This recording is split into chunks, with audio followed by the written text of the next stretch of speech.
Hello, this is John Briggs speaking in New Mexico.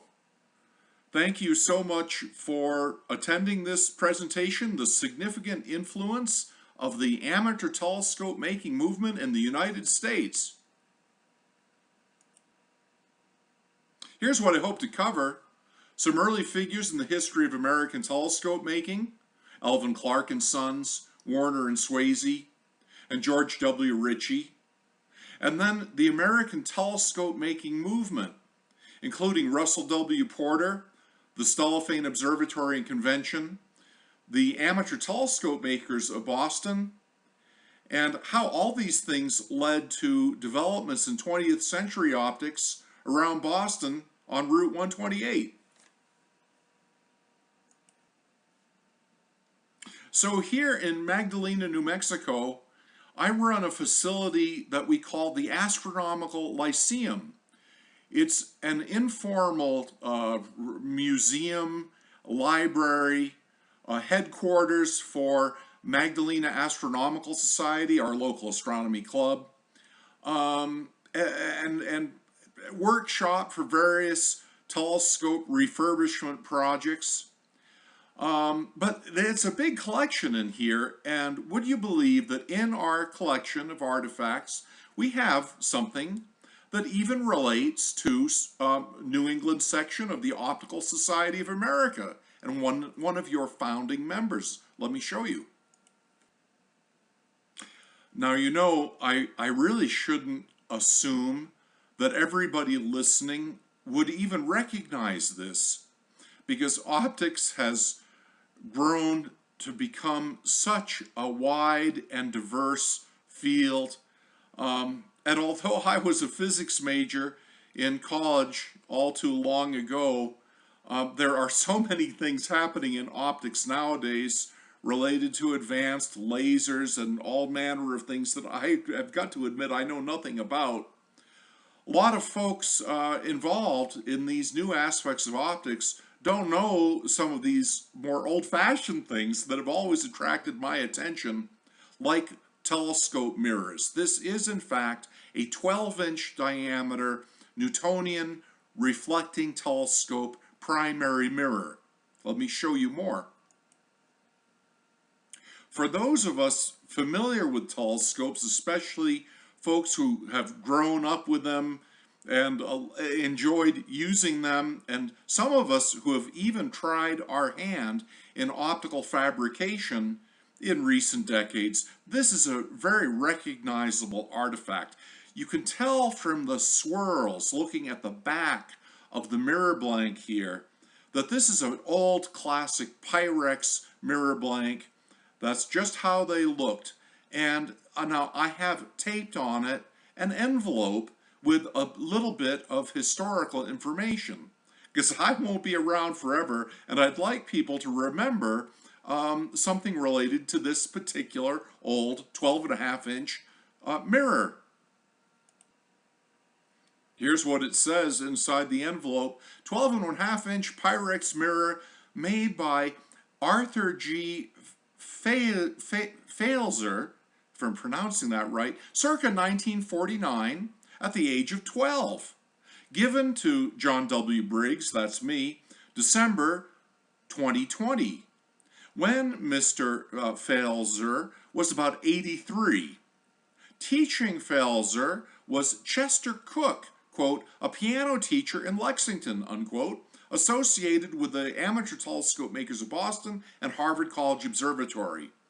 Mr. Falzer went on to be president of Intronics Incorporated, an electronics power supply firm in the Boston area. Well, what's of interest to Optical Society of America, New England section, is that Chester Cook was one of your founding members.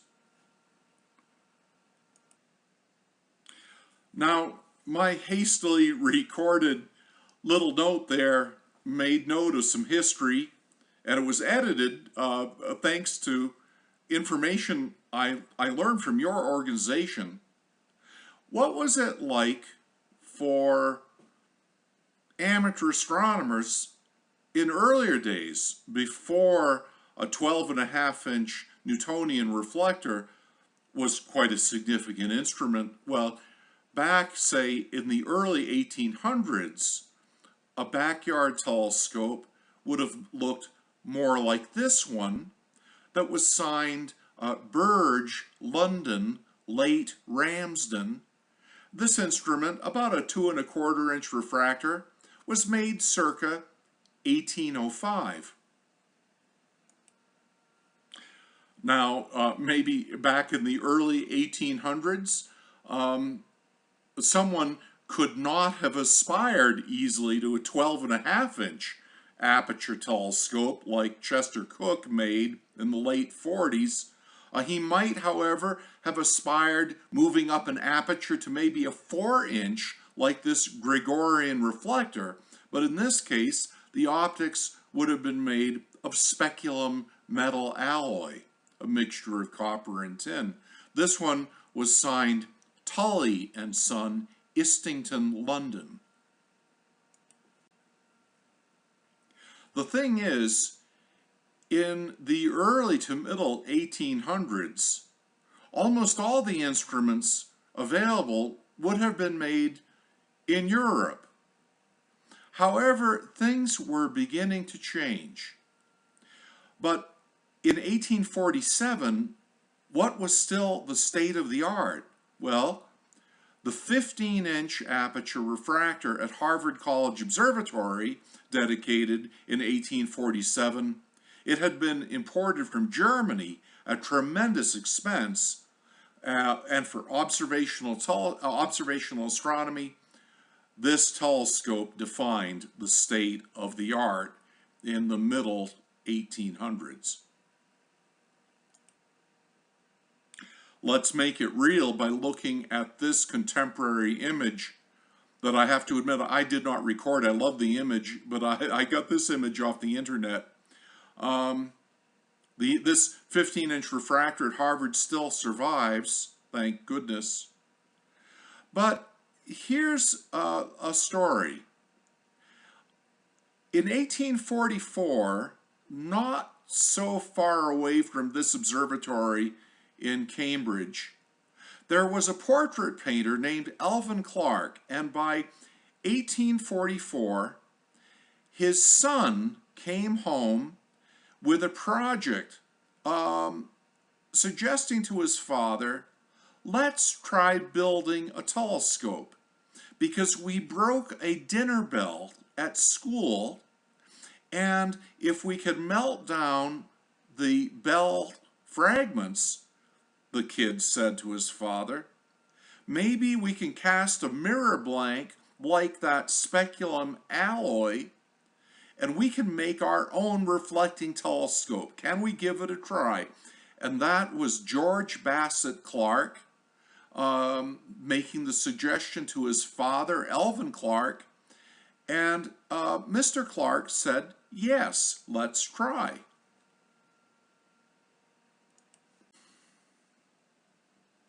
The family progressed surprisingly fast through the 1840s, experimenting with telescope making. And as they built improved instruments, they called them to the attention to Mr. Bond, the director of Harvard College Observatory, trying to interest him in their progress. Mr. Bond was not always so certain that their progress was significant, but things soon changed. Along the way, Alvin Clark was teaching himself the practicalities, and he had a particular inspiration because he realized how expensive that 15-inch refractor had been to import from Germany to be dedicated in 1847, because already Alvin Clark had learned how to star test the instrument with a knife edge in the focal plane. He had had the opportunity to look through it and do such things, and Clark realized that the 15-inch lens from Germany was actually not perfect. Nevertheless, Bond, the director, was perhaps a little skeptical of Clark's experiments, until Bond read a publication in an English astronomical journal. This is what it related to. Clark had actually produced and sold a telescope to a famous double star observer in England, William Dawes. This picture here shows the telescope, an 8-inch refractor that Dawes received. Dawes was so pleased with the instrument that he described it very enthusiastically in English astronomical journals. Now, Dawes was famous as an observational astronomer. So while Clark was being praised in European journals, it finally caught the attention of American astronomers that perhaps we had in the United States an instrument maker who could compete with the very expensive European instruments, otherwise the only things available. This here is not the Dawes instrument that went to England, but a very similar one that was sold to an observatory in Canada. And that's me in the picture. I think this was recorded in 1983, a long time ago. And it just gives you some sense, though, of what these early Alvin Clark telescopes looked like. Although Clark and his sons were self-taught and began as amateur telescope makers, they were fabulously successful in their business, and 5 times they beat the world's record for the largest successful refracting telescope, culminating with a 40-inch made for University of Chicago, dedicated in 1897. And let's see, that would have been, almost 50 years or so after this one was made that you're seeing in this picture here. Here's a whole rack of telescopes from inside the collection at the Astronomical Lyceum here in New Mexico. And the one I want to particularly call to your attention is the brown one, third up from the bottom here, because it, in fact, is a 7-inch aperture Alvin Clark that was made about 1865 for Allegheny College in Meadville, Pennsylvania. And the college actually gave it to me, and because it was lying around disassembled as a pile of parts, and I had been aware of it, the pile of parts, for some decades, believe it or not. And I kind of made a pest of myself, and I ultimately persuaded them to give it to me. Most of the things in the collection actually have been given to me. In any case, let's take a closer look at this particular wooden tube 7-inch Alvin Clark. Well, to me, these things are works of art, and it's fortunate that although this instrument was disassembled a very long time, most of the parts, at least to the tube assembly, survived in very good condition. Optically, it seems to be in perfect condition, and the original lens cover is off there, and to me, just a work of art. A close-up of the objective lens.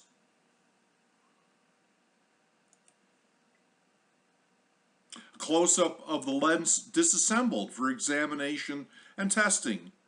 And no time for an earthquake. Now, the two optical elements there, the crown and flint, are obvious by the different colors. The crown glass, the element in normal designs being towards the sky, has a redder edge. It's on the bottom.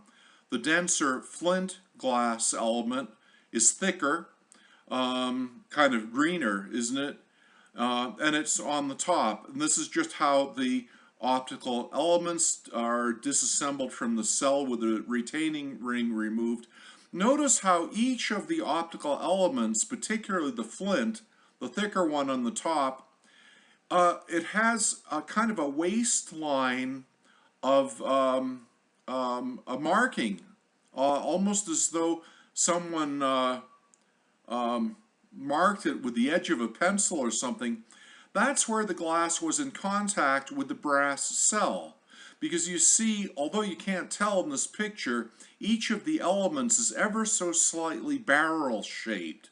So when these glass parts are in the cell, it's not the edge of the elements that are in close contact with the metal. It's the sort of, you might say, the equatorial region of the lens that is bowed out just a little bit, the way these things were manufactured, and of course that would tend to minimize chipping. And so it's little subtle things like this that the Clarks did with all their lenses that helped ensure their excellence. And it's just very interesting to study these things and understand about how wonderfully they were crafted. And of course, how wonderful it is simply to look through them and admire the quality of the images that they still produce. Now, I just want to point out that Alvin Clark and Sons was not the only early American telescope making company that was successful and had something of an ascendancy in the 1860s. There was also Henry Fitz and his family in New York City, and this is a 6-inch Fitz refractor. And his telescopes that were made up to 16 inches and so, they were successfully used for research in the United States, but poor Henry Fitz died relatively young in 1863, and his son continued on in the business for a time, but was also very interested in art.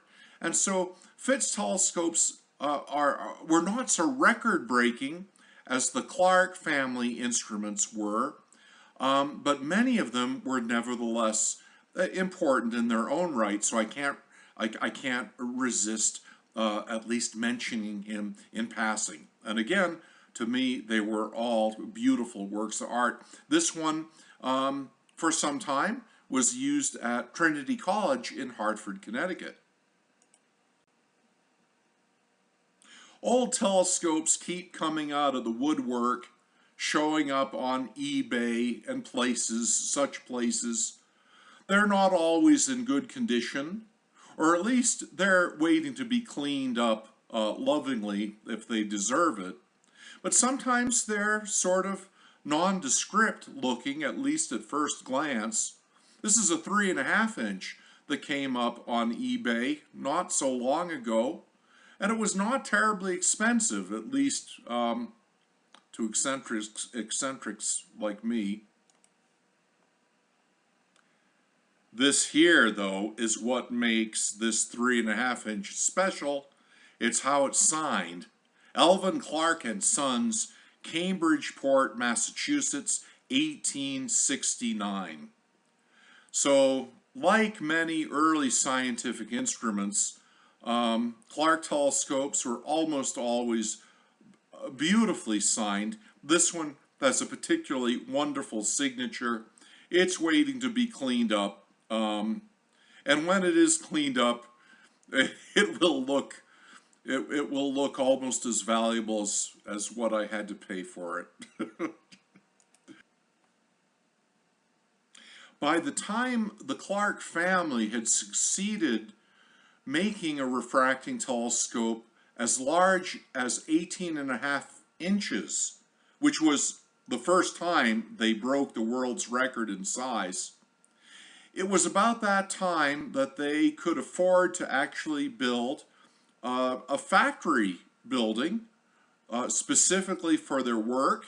And here is a rare picture of that modest brick factory that was in the part of Cambridge called Cambridgeport, Massachusetts.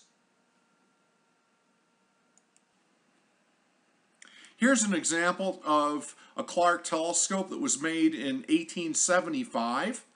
The design was actually specific for the transits of Venus that were so famous for determining the scale of the solar system in 1874 and 1882. But in any case, by this time, the design of the Clark telescopes had really matured. Here's a 6-inch Clark that was made for University of the Pacific in 1884.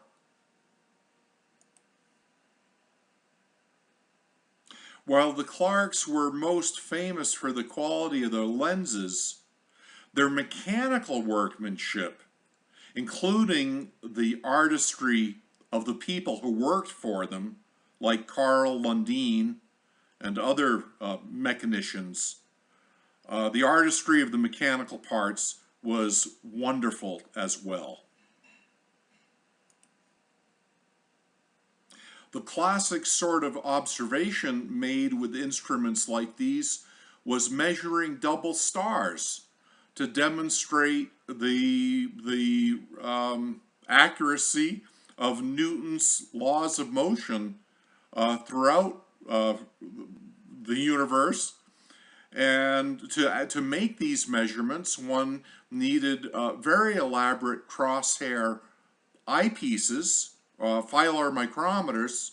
So this is an example of a filar micrometer for measuring double stars that the Clark firm made for University of Maine.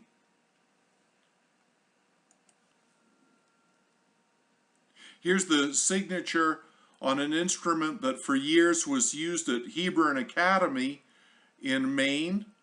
It says Alvin Clark and Sons, Cambridgeport, Massachusetts, 1895.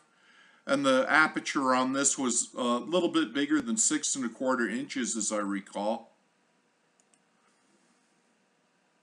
Here's the signature on a 5-inch, also 1895. Alvin Clark and Sons, 1895, Cambridgeport, Massachusetts.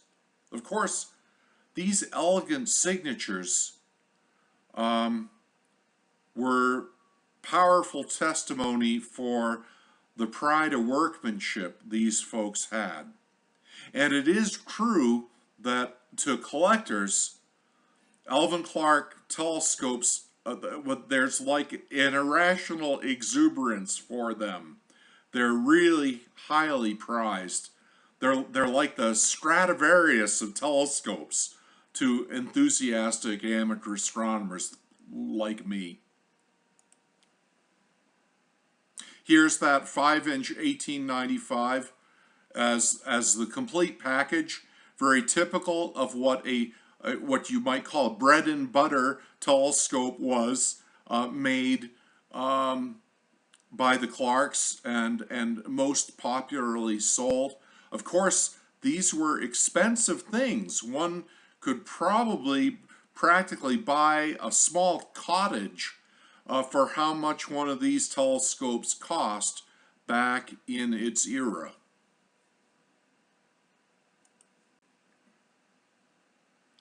The Clarks were most famous, as I mentioned before, as lens makers. And as time went by, other firms and other people began to get into the business, or at least related aspects to it. Here's an 8-inch Clark objective from about 1887 that was not actually mounted on a Clark family mechanical stand. Worcester Warner and Ambrose Swayze were two machine tool builders coming from Connecticut who shared an interest in astronomy, but also a strong interest to succeed in business. And they took their mechanical artistry and starting business, and they moved to Cleveland, Ohio, And by 1880, working together, they built their own 9-inch refractor featuring a Clark lens, but their own very excellently made equatorial mounting. Within less than a decade, the quality of the Warner and Swayze mechanical parts had succeeded to build the largest refracting telescope mounting in the world. The Lick telescope mounting for Lick Observatory in California, dedicated in 1888. But the year before, they had a smaller contract for Durfee High School, shown here with its Warner and Swayze dome. They built domes too, in Fall River, Massachusetts. This was a classic New England mill town, full of cotton mills. It was the town that Alvin Graham Clark, one of Alvin's sons, actually was born in. I was born in Fall River too. And in fact, as a young student, although I didn't grow up living in Fall River, I lived nearby, and I got to use this tower top observatory, the 8-inch Clark telescope and Warner and Swayze mounting in it as well. And my goodness, what a memorable experience it was using, as a visitor, this high school observatory all by myself a couple times. Let me show you more about it.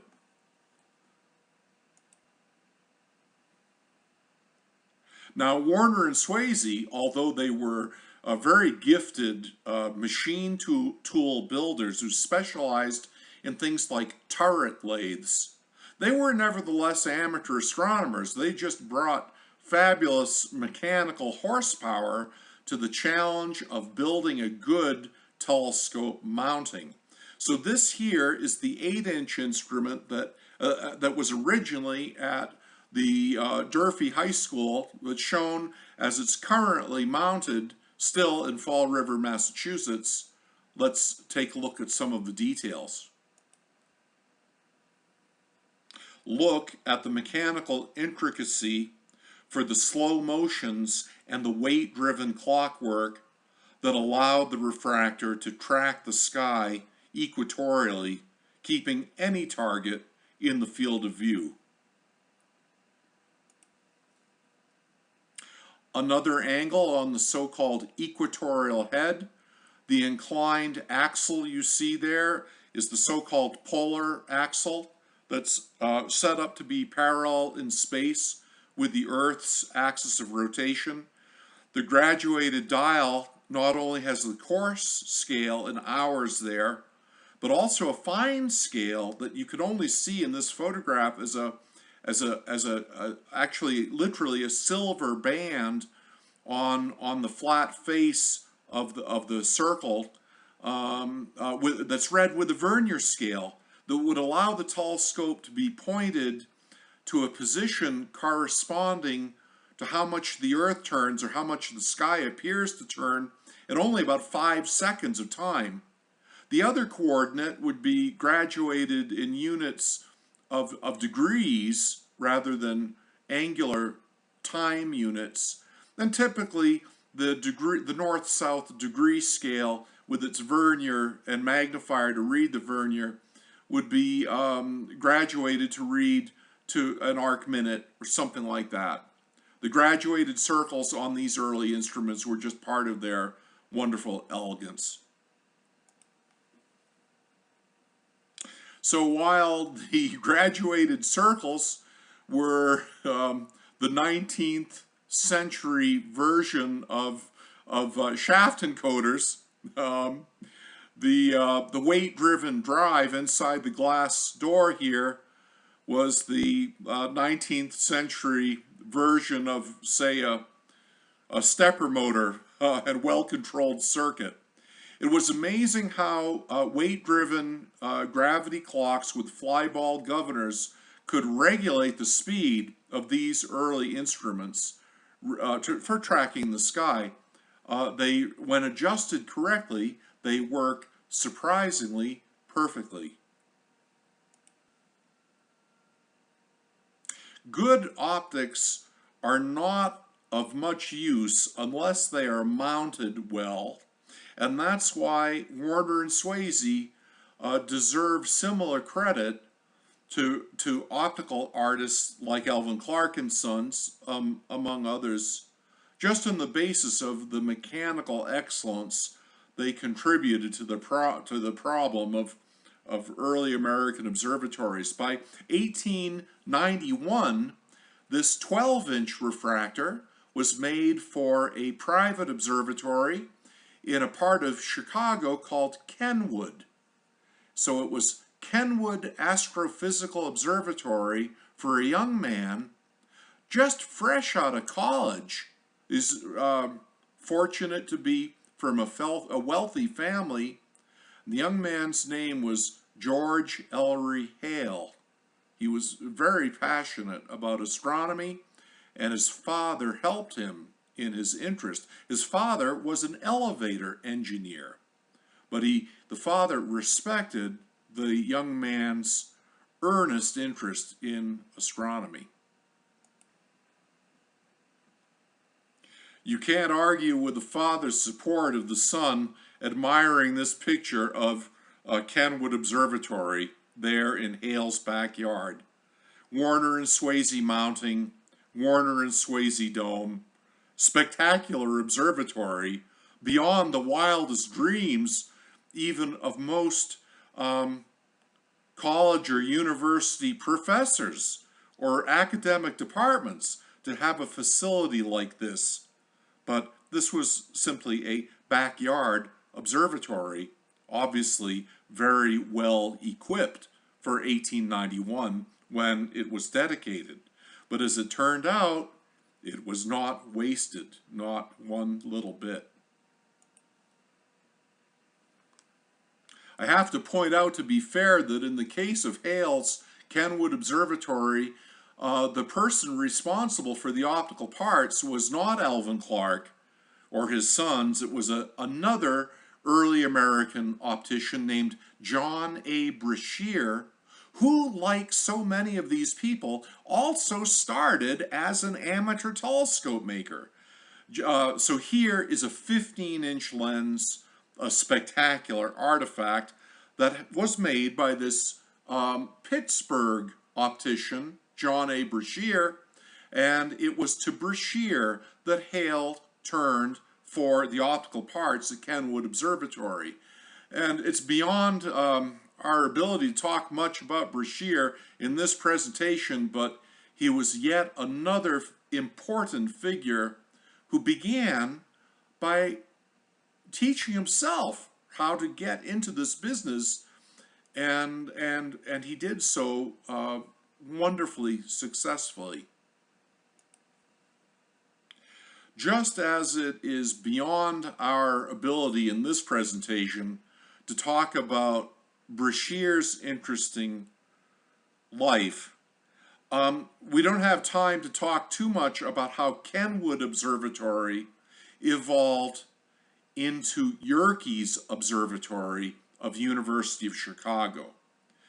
But by the early to middle 1890s, Alvin Clark had passed away, and actually only one of his two sons lived to see the family's arguably greatest optical accomplishment finish and succeed, the 40-inch objective that went to University of Chicago that same fellow, George Ellery Hale, came to direct as a very young man.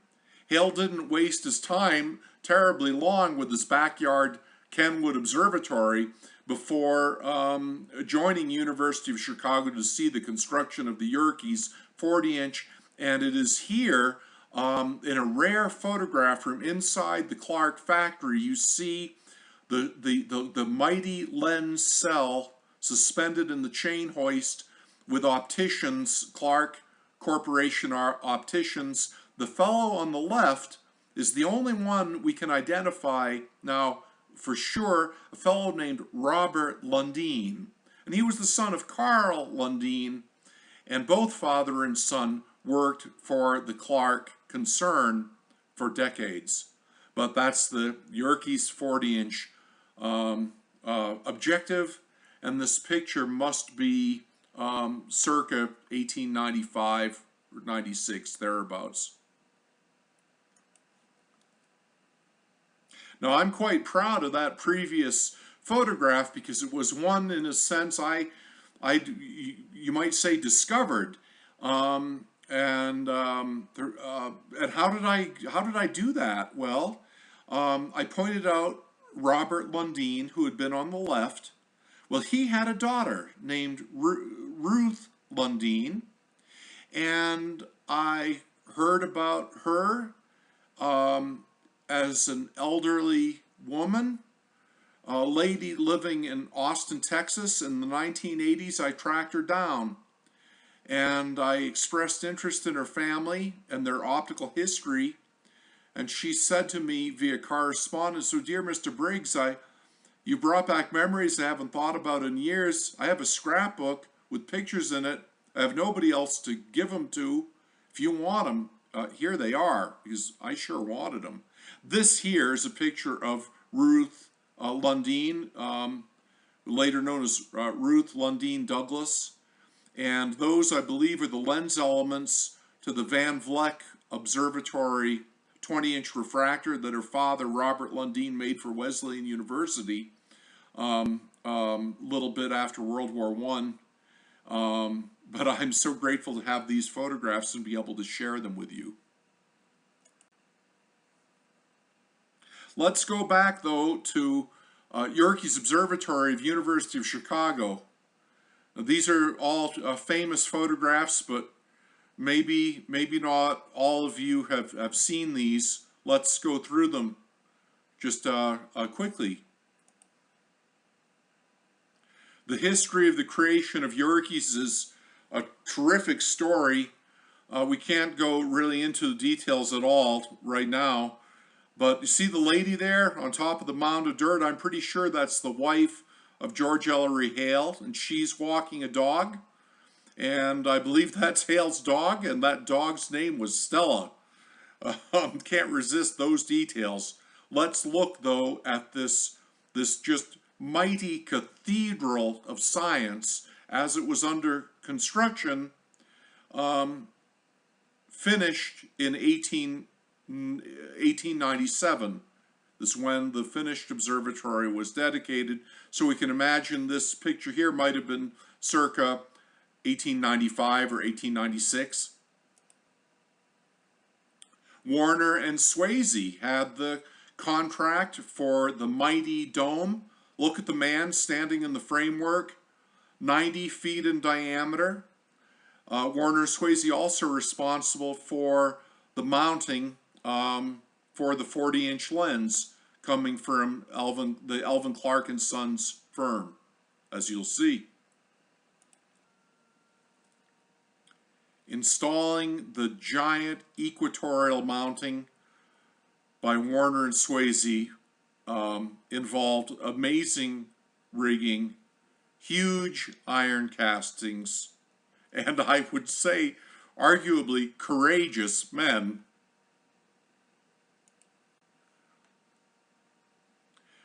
They are making progress.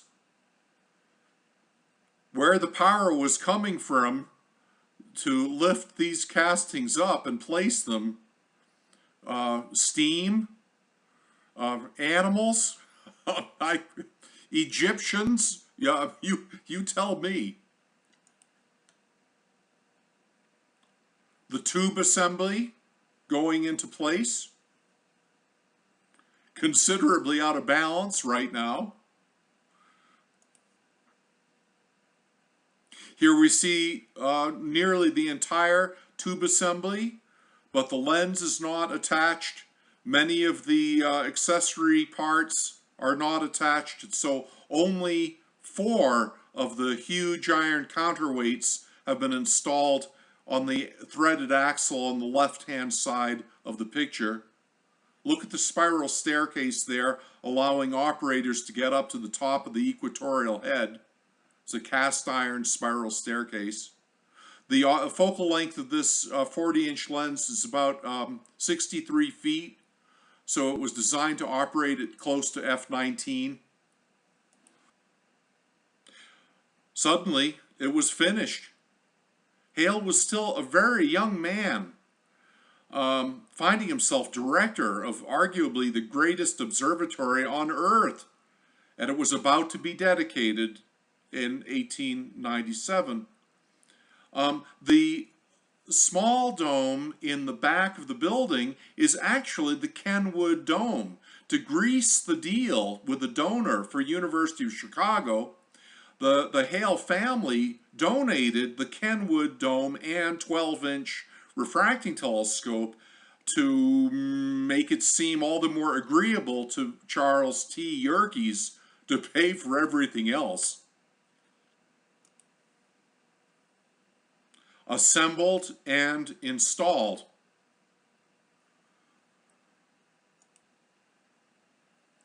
The 40-inch objective. It has an airspace of some 7 or 8 inches between the two optical elements. It allows you to reach your hand in there, clean the interior surfaces, also allow air ventilation for more rapid thermal equilibration. You know what I mean. You want everything at the same temperature when you are using a telescope like this for the best image quality. Warner and Swayze also engineered the elevating floor to facilitate access to the eye end of the instrument, no matter what position the telescope was pointed to on the sky. That sure made it a convenient instrument to use. Of course, it didn't hurt that Hale's father was an elevator engineer. The family understood elevators, but that didn't mean that there couldn't be complications along the way. Here's the elevating floor at its highest position, with the telescope pointed at North Celestial Pole. There's still clearance for the instrumentation end down there at the lower left. Whoops! Bad things can happen. This was before the dedication. The telescope had been in use the night before. The early morning sunrise hours when a couple of cables let loose. Fortunately, nobody was even in the building. Famous American astronomer E.E. Barnard had been using the instrument, so getting some of the first observations and tests, probably alignments and such things done with it. But the floor collapsed, and the dedication had to be delayed. Poor George Ellery Hale was a man of great energy, but also anxious nerves. Things like this happening certainly weren't easy for him or anybody else, but they recovered from this, and everything, to make a long story short, was okay. That gigantic observing ladder down there in the lower left was brought back up again. I've used it myself. I was on the staff of Yerkes Observatory for some 15 years, starting in late 1990. Although I spent a lot of time in the field, so to speak, and not necessarily at Yerkes, but the initial years, I got to experience all this stuff myself firsthand, and I'm sure grateful for the experience. And here it is, as it appeared in the 1990s. And a friend of mine down there is giving a tour to visiting tourists. Look at the size of this thing. The scale of the instrument is just amazing to behold. Here's a view of the objective lens that most people never have a chance to see. The tube is nearly horizontal, and I just cleaned the objective, and there's a port for thermal equilibration in the telescope tube behind the flint element, the rear wood of the two glass elements. So I'm holding a camera inside the front end of the tube, looking out through both elements of the lens at the catwalk, and one of those dome wheels is 2.5 or 3 feet in diameter. The oval apertures around the top of the image are air ventilation ports for the space between the optical elements. All of this having to do to facilitate thermal equilibration if you want to get the very most high resolution views by letting the warm air escape and the lens cool during an observing session.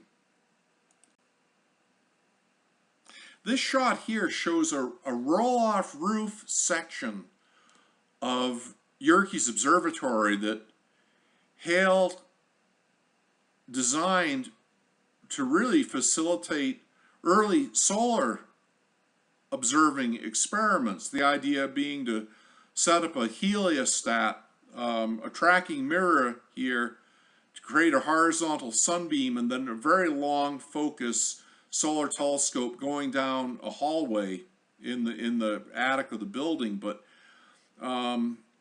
it's the open tube Newtonian telescope there, the dark boxy thing, that I want to call your attention to.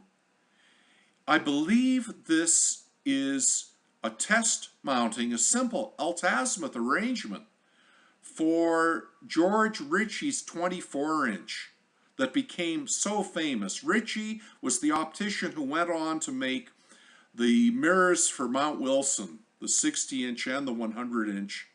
But he began at Yerkes in its earliest days, and his first famous telescope, a breakthrough telescope, was a 24-inch.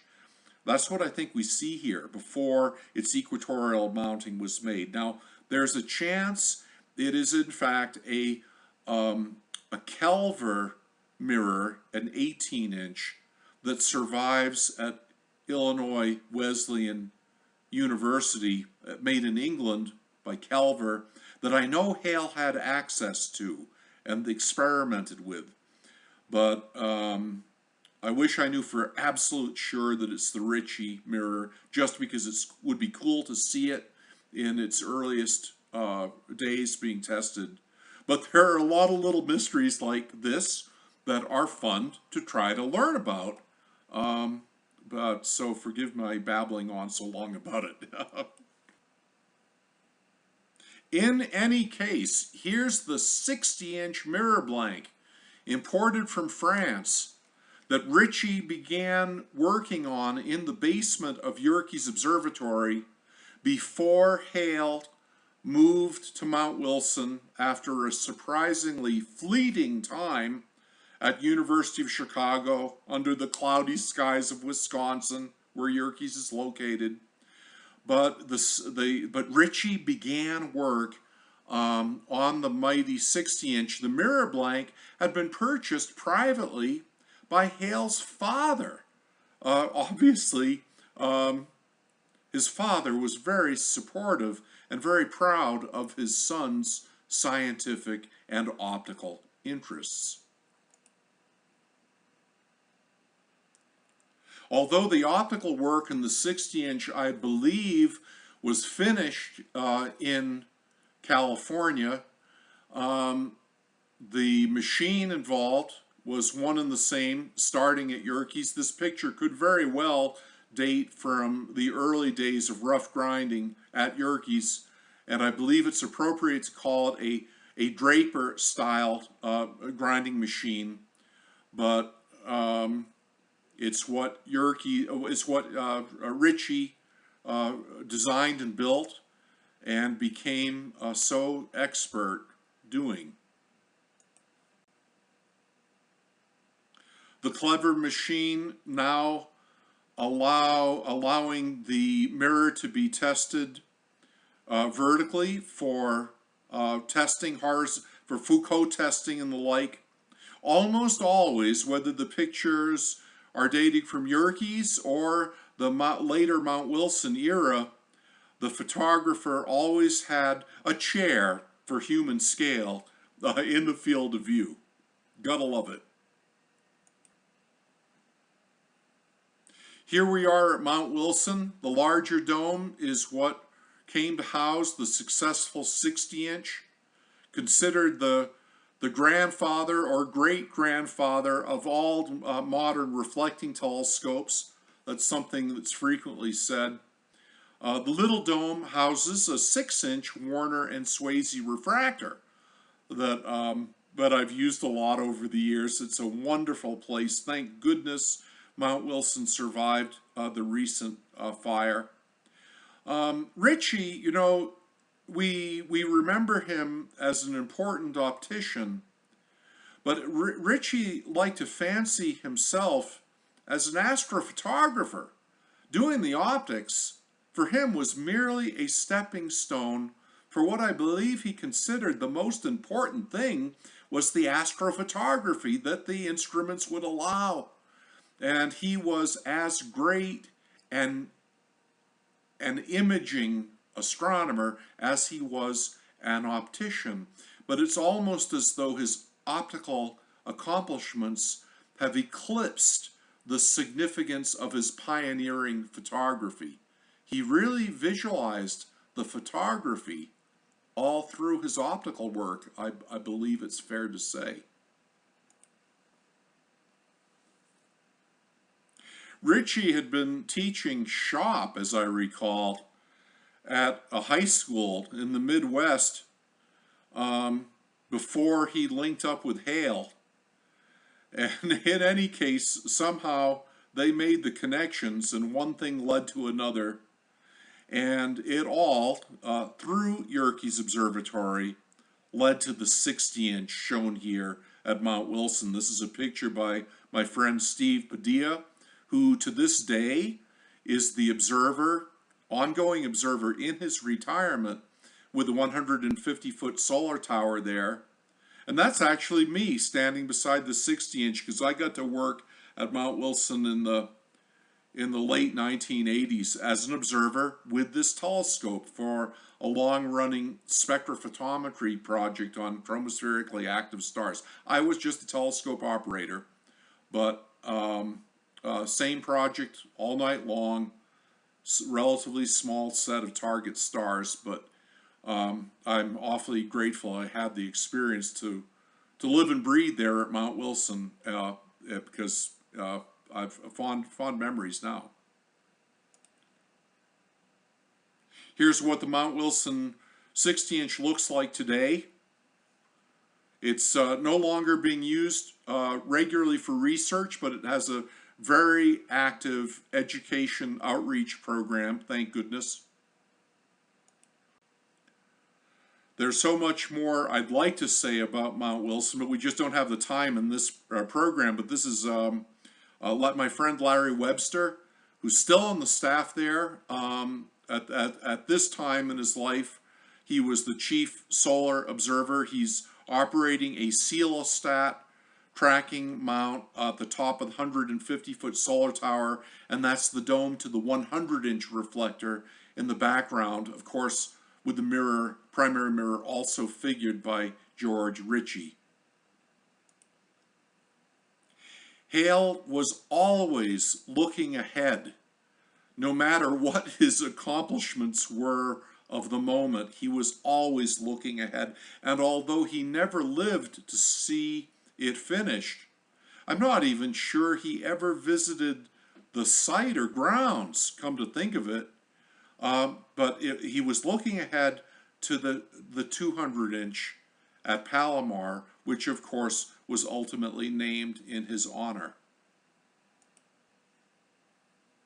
He had transitioned from directorship of Yerkes to becoming the founding director of Mount Wilson Observatory but then visualizing on short order the 200-inch as the next step. And by then, though, always with his eyes open for talent, he had become well aware of this man, Russell Porter, an amateur telescope maker in Springfield, Vermont. And so now finally we begin to talk about what some people refer to as the American telescope making movement, although there obviously had already been a lot of American amateur telescope making before this movement. Russell Porter is another fellow who led such an amazing and adventurous life.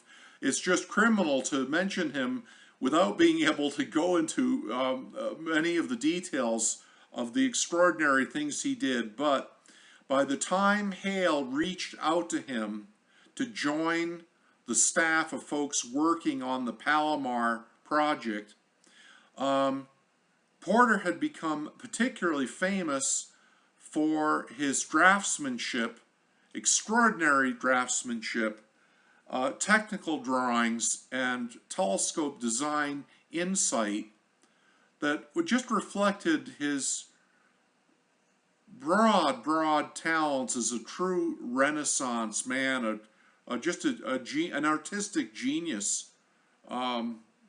Anyone who studies him agrees. Porter had been the visionary creating this observatory in Springfield, Vermont. Now, there was a strong machine tool industry in the early 20th century in Springfield, and a key person was James Hartness, who became a governor of Vermont and had quite an amazing observatory of his own. Russell Porter was one of his employees and involved in many aspects of optics, but Porter was also a zealous amateur telescope maker. He shared his interest. He created an amateur telescope making club. They built a clubhouse on a hilltop and a very unusual turret observatory building shown there in white, and they founded an annual convention in the 1920s that runs to this day. Now a long weekend in usually July or August that brings 1,000 people together nowadays to celebrate telescope making and astronomy in general. But the particular focus is telescope making, and as you look at some of these pictures, look at how many young people are involved. It's quite heartening. Typically 1,000 people or so show up for the Stellafane Convention, and I was lucky enough to attend for the first time in 1971. And many people involved in New England area optics, pioneers at iTech, going back, you folks will know better than I of the history there, but through the 70s and 80s anyway, all kinds of special optical progress. Many of the people had their connections, if not their roots, and their inspiration in having become aware of telescope making at Stellafane in Vermont. They run a year-round program in practical optics, how to grind, polish, and test Newtonian telescope mirrors. Many of the people involved have become professional opticians of the highest caliber. It's an amazing thing. If National Science Foundation tried to fund an educational program that could possibly begin to touch as many lives as Stellafane has through the decades, I just can't imagine how many millions of dollars they would have to have spent to have done that. But instead, the volunteers of the Springfield telescope makers, the organization that continues to own the site founded by Russell Porter, and conduct the annual convention. They're all volunteers, and if you have not had a chance to attend the convention, maybe someday yet you can check it out. The website for Stellafane is an excellent resource. That's my son in the red shirt about a decade or longer ago, learning something about practical optics from one of the Stellafane volunteers during the annual convention. The Canadian fellow who made this very artistic altazimuth Newtonian reflector is making telescopes professionally now up there in Canada, and Dobsonian style telescopes as large as 50 inches. All manner of instrumentation is displayed every summer, including radio astronomy, seismographs, solar flare detectors, all manner of things. And there is actually year-round activity beyond the summertime convention. And I just want to point out, if only in passing, as I've gone on so long now, the convention started in 1926, but shortly after World War II, during and then shortly after World War II, the convention stopped because of the war, but it was started again very much with the help of the club in Boston, the Amateur Telescope Makers of Boston. And I've run out of time to speak as much as I might have about the very important contributions of that club, just as another example of the amateur telescope making movement that we enjoyed through much of the 20th century.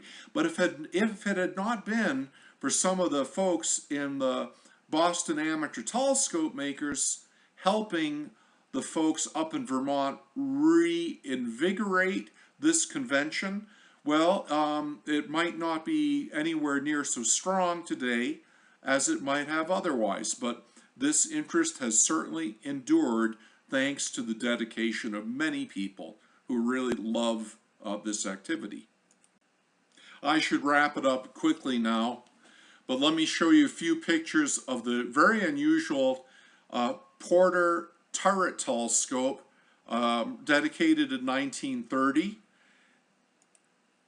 Originally with a 16-inch paraboloid, it now carries a 12-inch paraboloid about f17 at the end of this long arm.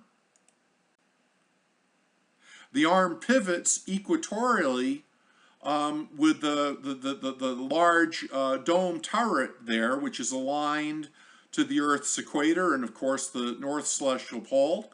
But there's an area inside the black framework that can carry a large optical flat, large enough even as a diagonal, it can fully illuminate the 12-inch paraboloid at the opposite end of the black frame. In this case, you only see a small optical flat mounted in a fixture there because the instrument's been set up for solar observing.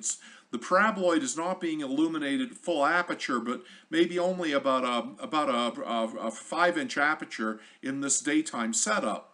And so the frame, the fixture holding the optical flat there, pivots in its own bearing at 90 degrees to the polar bearing. So of course between the two bearings you have motion to swing and declination, and also motion to swing in hour angle. So you've got an equatorial telescope here. It's just that the focus is on the inside of the building. See the little dark hole in the middle of the fixture underneath the 5-inch optical flat? That's where the converging beam enters the turret for the operator and the observer inside the building, and thus protected against the cold Vermont winters. Porter was a genius. The eyepiece is actually behind the fellow with the blue shirt there. What we're seeing is solar observing via eyepiece projection on the inside of the turret dome, opposite the eyepiece, which you can't see here. There's a white disk. The sun is being projected on that disk, and the disk actually has the ability to rotate, so any kind of a grain or texture in the white painted surface can be made invisible because of the motion of the disk. And that's actually the limb of the sun and a sunspot there projected on the disk. And the resolution of the white light viewing via this setup can be shockingly good, absolutely beautiful, surprisingly excellent seeing frequently in the summertime with this instrument. Granulation, details in the penumbra and the umbra of sunspots. It's really nice. You'd have to see it to believe it. The pink clubhouse, designed by Porter and built by the early members of the club, is simply referred to as Stellafane, which means shrine to the stars. There's a metal framework tower beside the pink clubhouse. What was it for, you might wonder? It was inspired by the 60-foot solar tower telescope at Mount Wilson, and it was envisioned thus to be a solar tower telescope at Stellafane. There's also the 150-foot solar tower at Mount Wilson that was also quite an inspiration to Porter and the other early club members at Springfield telescope makers. Because I've gone on so long, just to wrap it up, I'm going to just quickly and silently show you views of some of the artifacts inside the clubhouse. Obviously, I could go on forever talking about this stuff, but I don't want to abuse you all too much. But let me just show you some of the things, even though every one of them has a story. If you haven't been up there to see the clubhouse, I hope someday you shall.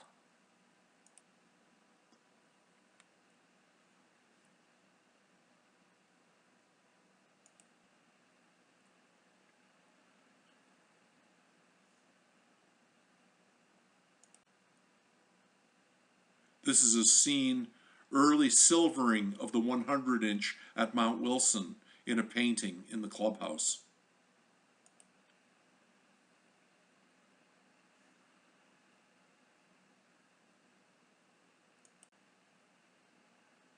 That's George Ritchie on the right in the photograph, and a fellow named John Clacy, another important early American optician, on the left.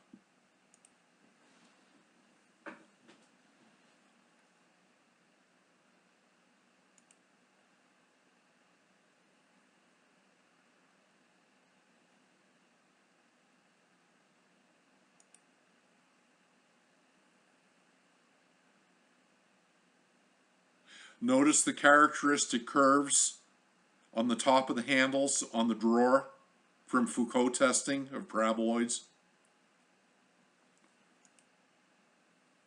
The giant pine cone is from Mount Wilson.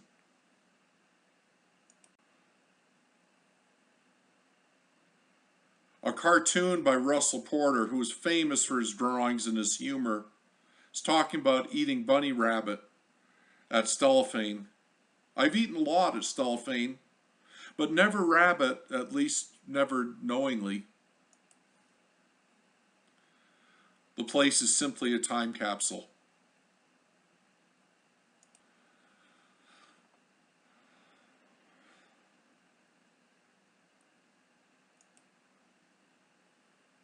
Another turret telescope is in Springfield, Vermont.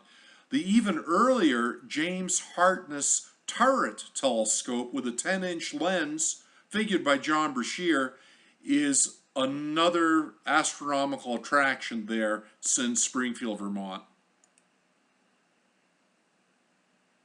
Come on up and visit with a Fresnel lens and the kids gathered around, and cook yourself a marshmallow. That's a fun snack and a great way to teach optics. Food's important at the Stellafane Convention, and this year we had these barbecue cooks with these frameworks grilling chicken, and they could lift the frameworks on both sides and handle vast pieces of chicken all at once in one flip. And I called out to them and I said, that's a great way to barbecue chicken or any other small animals. They nearly dropped the frame laughing at that. Thank you so much for your attention in my long presentation, but I hope you understand how I just couldn't resist. And look at the youngsters there having fun up at Stellafane. And activities like this, extracurricular activities, are so important, obviously, in our current times. Again, thank you for your attention.